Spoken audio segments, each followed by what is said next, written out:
After 15 years, the Nintendo 3DS has become a homebrew powerhouse. There are so many emulators and ports and games, all fueled by a passionate fan base of indie developers. So let's take a look at the very best and the very weirdest that the Nintendo 3DS has to offer.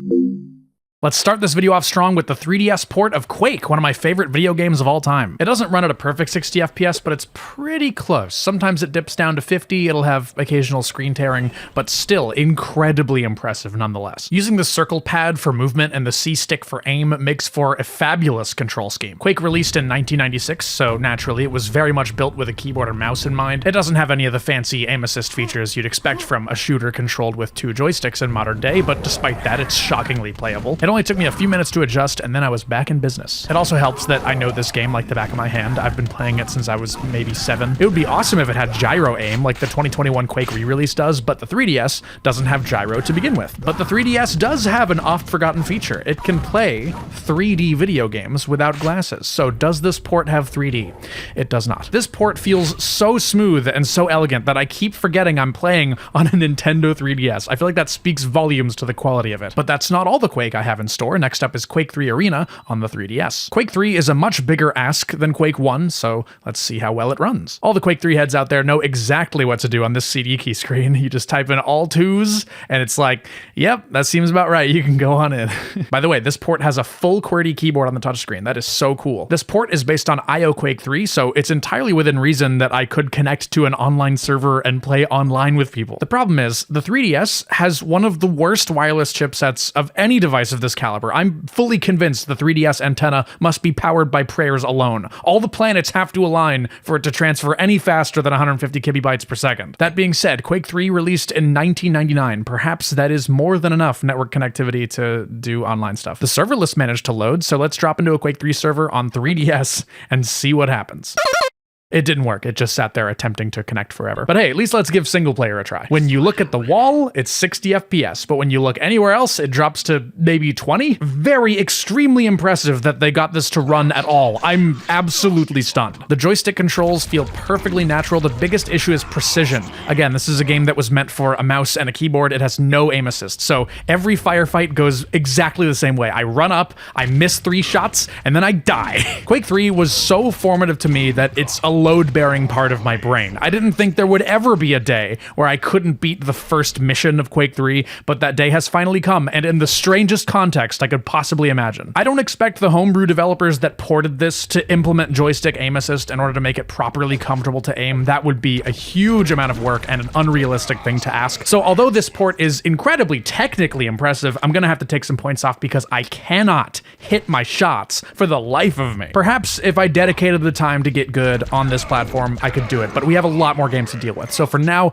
we're gonna move on. Next up, we've got the 3DS homebrew port of Super Mario 64. A few years back, a group of dedicated reverse engineers managed to complete a clean room decompilation of Super Mario 64, which has opened the door to so many amazing projects like this one that we're looking at right now. This is a port of Super Mario 64 that runs at a perfect 60 FPS on new 3DS. It has an analog camera that you control with the C-stick, and they implemented a mini-map to the bottom screen. For some reason, the C-stick has every single direction inverted for me, not sure why. But aside from that, what an accomplishment! Now we can play Super Mario 64 and Super Mario 64 DS on the same console. This is insane. Because of the recomp, Super Mario 64 is beginning to gain a similar reputation to Doom, in that it's the game that can run on anything so long as developers are willing to port it. What an amazing world we live in. There's also Super Mario Star Road, which is a 3DS port of a ROM hack of Super Mario 64, but I think this port is really old, so it runs like total crap. It's targeting 60 FPS, but it can barely hit 20, and so it has nearly unplayable lag at all times, even on new 3DS. And finally, we have Super Cream 64, which is another 3DS port of a Mario 64 ROM hack, but with Sonic characters in it. You play as Cream and Cheese from Sonic Adventure. This port is locked to 30 FPS, and it's using the old-style camera as opposed to the analog camera, so it's a bit more limited. This ROM hack is so cute. They put all sorts of fun character models in, replacing NPCs and enemies.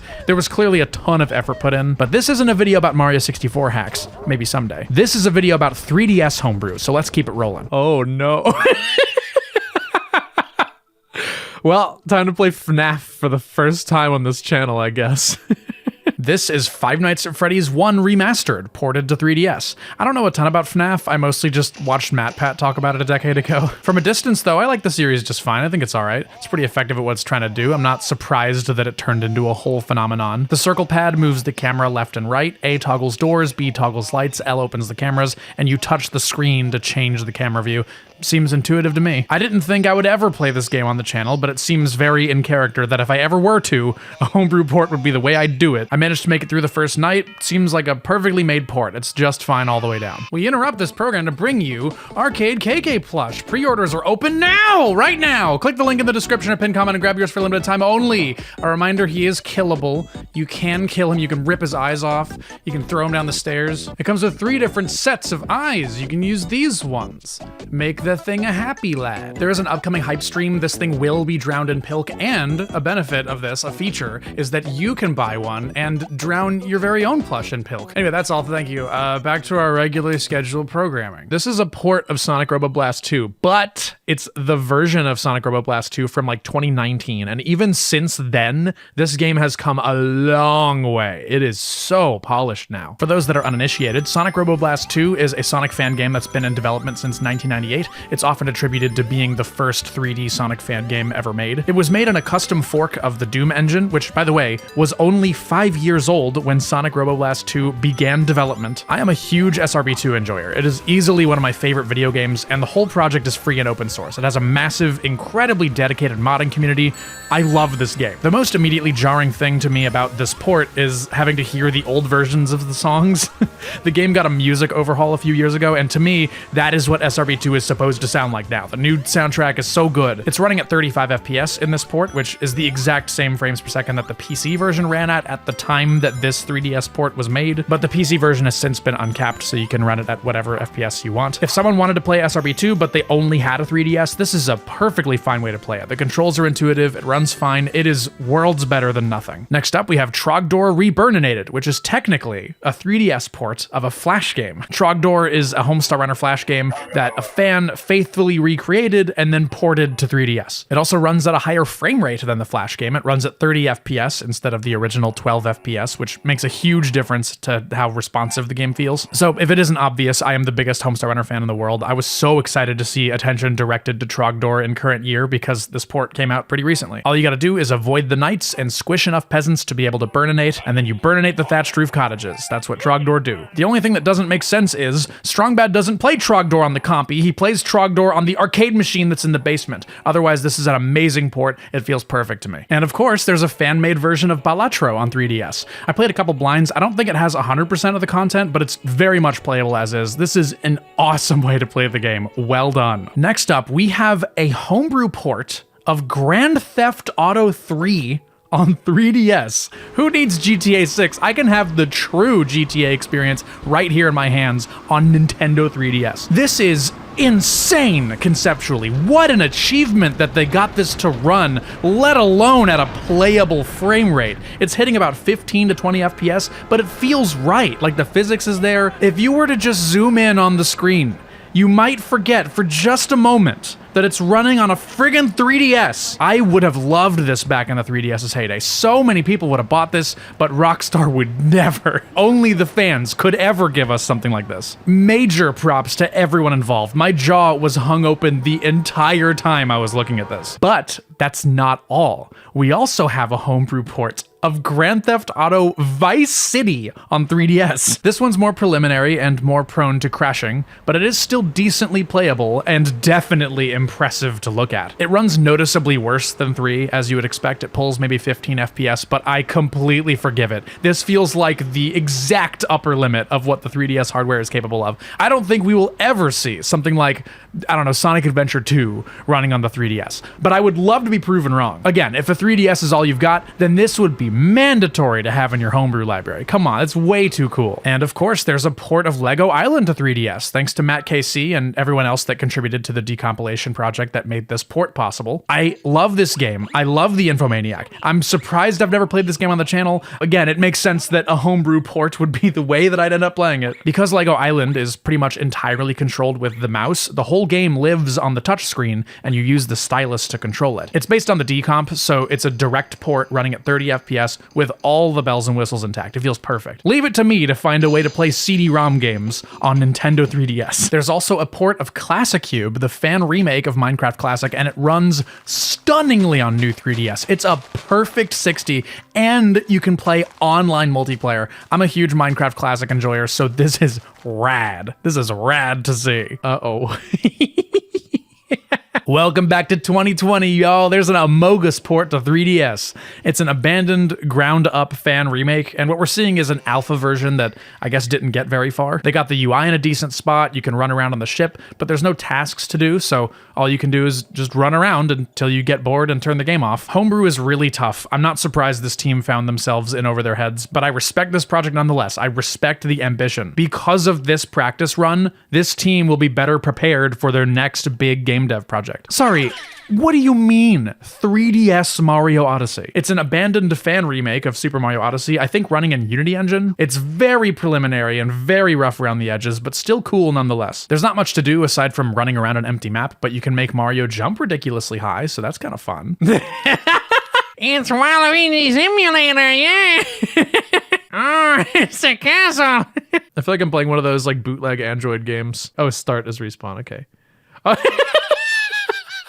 I'm sorry, Toad, I didn't mean to kill you. Why did they make the controls this? Strafe left and right, walk forward and backwards with the D-pad, L and R to rotate, and circle pad does nothing. Like what? Like why is that the profile? Come on into the castle with me, Toad. Can I actually go in? Oh my god. Looks like the UV mapping didn't work correctly in here. I think somebody made this in 5 minutes in Unity 3D. I think that's what happened. Maybe this is just how Waluigi perceives the world, and that's why it's called Waluigi Simulator. What do you mean Portal 2?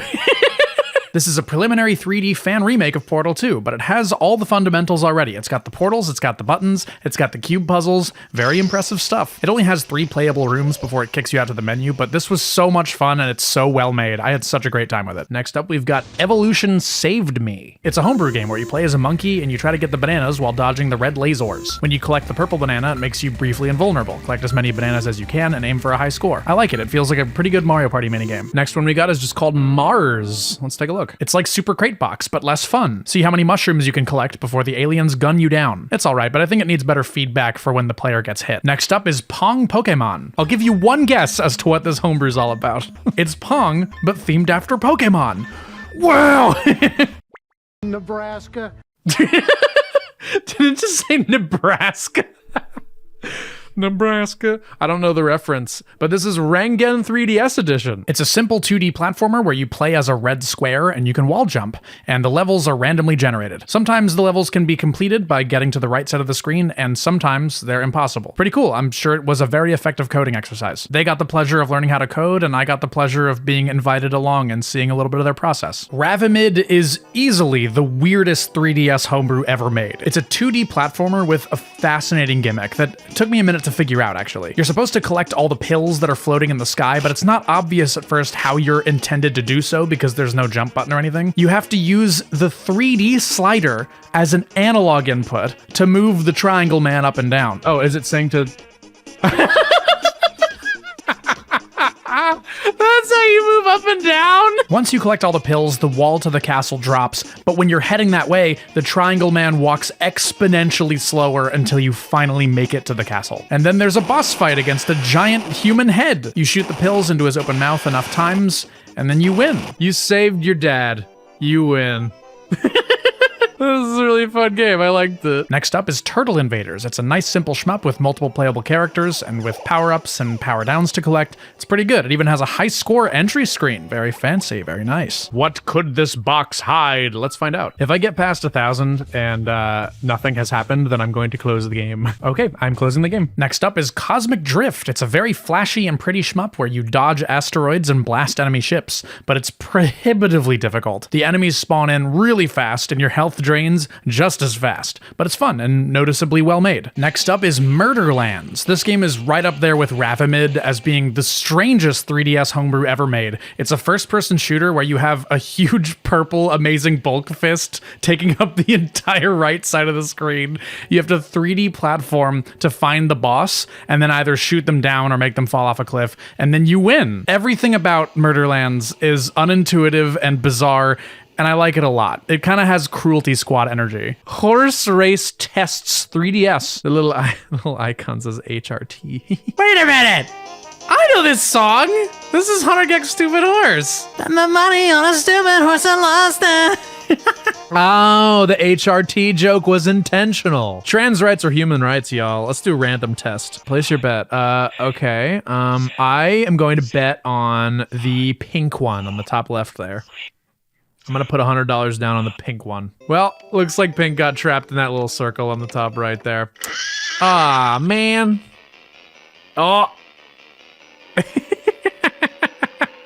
Yeah! Nighttime Knifemare won. I did not win the bet. All right, let's take a look at T-rekt. I would protect all 3 of my babies. All one of them. My only child. I will protect my only child. I didn't have any other children. I only had the one. Ah!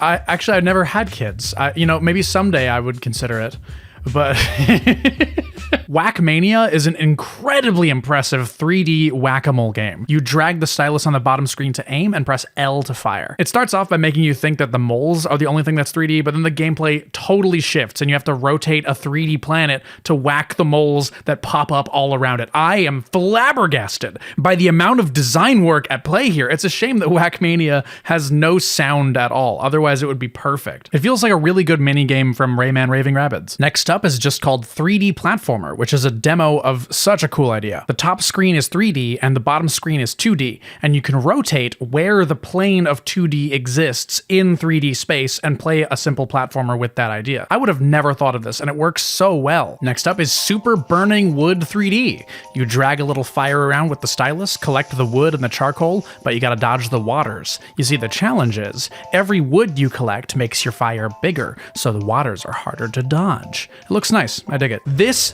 is Bart Bash for Nintendo 3DS. I don't really know what Bart Bash is. You tap the green Barts, and then you drop a Bart onto the Barts, and then you get money to buy paint to paint a Bart a different color. Your guess is as good as mine. That being said, I had a lot of fun. Well, I had a Bart Bash making this video for you guys. Thank you to everyone on patreon.com/clue. Fast scroll, really fast scrolling. I hope to see you all again very soon. Please buy my plush. Sorry for the kind of rushed outro. I was supposed to release this video 6 hours ago. Goodbye, goodbye.